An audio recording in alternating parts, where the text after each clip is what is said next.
Point வைக்கணும் சரிங்களா. இப்போ 6023 இன்ட்டு எது நம்பர் வேணாலும் மல்டிப்ளை பண்ணி பாருங்கள். இப்போ எனக்கு இங்கே 2 வருது, எடுத்து மைனஸ் பண்ணுங்கள். இப்போ இங்கேருந்து பாருவாங்க, இங்கே 10 மாறும். 10ல் 6 போனால் 4, இங்கே 9 இருக்கும். 9ல் 4 போனுச்சுன்னா 5, இங்கே 0, 5ல் 2 போனால் 3. இப்போ இங்கே 3000, இங்கே 6000. இப்போ எகெயின் என்ன செய்யுங்க, இங்கே ஒரு 0 சேர்ப்பீங்க. இங்கே ஒரு 0 சேர்த்தா இங்கே ஒரு 0 பாயிண்ட் வைக்கணுமா இல்லை 0 சேர்க்கணுமா? சேர்க்கக்கூடாது, ஒரு 0 தான் சேர்த்துருக்கீங்க. அப்போ இங்கே ஒன்றும் நீங்கள் சேர்க்கக்கூடாது. ஓகேவா?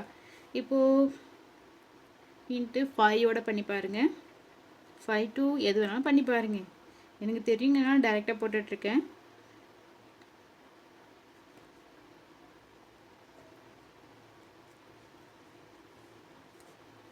ஸோ அப்போ என்ன வருது,